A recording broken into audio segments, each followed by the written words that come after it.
How to Build a Hospital, Part 2. Well, having a great morning off and playing with my monkey, yes, I have a real monkey, some thoughts came to me. How many times a week do we lecture a client on the necessity to protect and maintain the microbiome in our patients? Well, I counted it, and it was 3 times yesterday alone. I'm off today, and I get to write about it. With our increasing knowledge of our own microbiome and the deleterious effects that antibiotics can have on a healthy body, it's getting hard to treat a dermatitis case without mentioning that this could be a diarrhea case as a side effect. Then it occurred to me, with a discussion from a friend of mine, Scott St. Germain, that a hospital build could have the same problem. So boom, mind blown.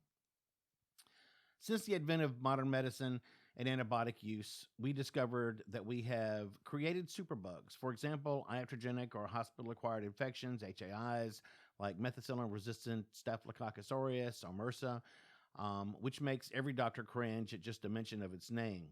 Don't forget about those organisms that have become resistant to hospital disinfectants.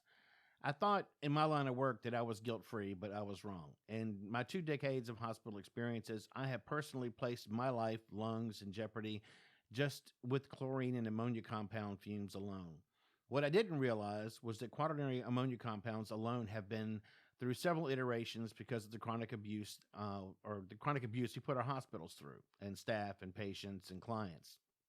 These iterations were necessary because the bacteria and infectious agents were becoming resistant to chemical cleaning protocols. So there you have it. I'm guilty of these practices myself. In a recent metagenic study, there are over 60 possible species of bacteria in the average mammal's gut, and we've only cultured and been able to grow a few. Then I'm reminded that bacteriophages can also aid in the exchange of genetic information, and that can aid in antibiotic resistance. The knowledge is not only fascinating, but a true scientific mind just came up with 1,000 more unknowns. So literally, the more we learn, the less we know. So we are truly in the dark about our own microbiome in its entirety. There are over 1 trillion bacterial species on this planet, and we have only discovered, plated, and mastered a few. This means that space travel is postponed until we can master our innards. It would be disastrous to send a human into space without completely understanding the many organisms that we are taking with us. If you are a science fiction fan, your mind should be reeling with the possibilities. One man boards the capsule, and several light years later, something else crawls out. Maybe the lesson here is to try and treat diseases with the known bacterial species when at all possible. It should work, right? Competitive inhibition principles and just the struggle from bacteria that are normally present will at least inhibit the pathogenic growths. Luckily, there are several probiotics in the market, and new cultures are being discovered regularly. A colitis treatment is sometimes as simple as giving a more beneficial species of bacteria and then use an antibiotic as needed. So we inoculate or better yet, preserve the good microbiome whenever possible and let nature be our guide. We learn more, we preserve more. Until then, stick to the rule. Above all else, do no harm.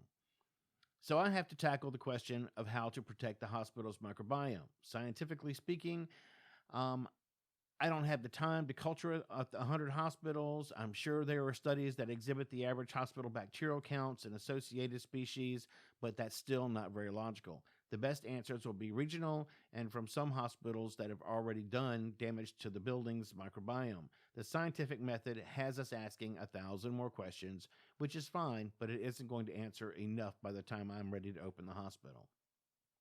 Or I can choose an inoculant that is FDA approved, generally regarded as safe, and in a probiotic cleaning medium. I can choose an inoculant that is FDA approved, generally regarded as safe for all animals tested.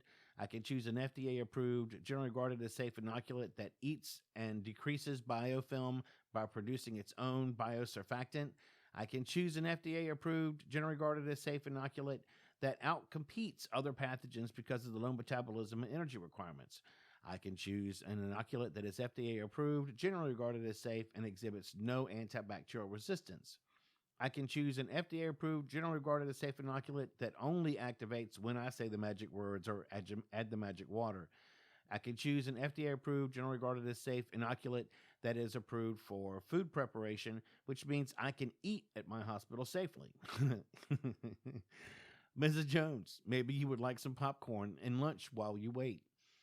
Luckily, Z Biosciences has developed that line of product. In short, I can thoroughly clean my hospital, reduce biofilm, not add to the previous toxicities, not tarnish other protected surfaces, be safe enough to eat on, and be safe enough for very sensitive species. No dwell times in the cleaning process, and allows us to breathe cleaner air.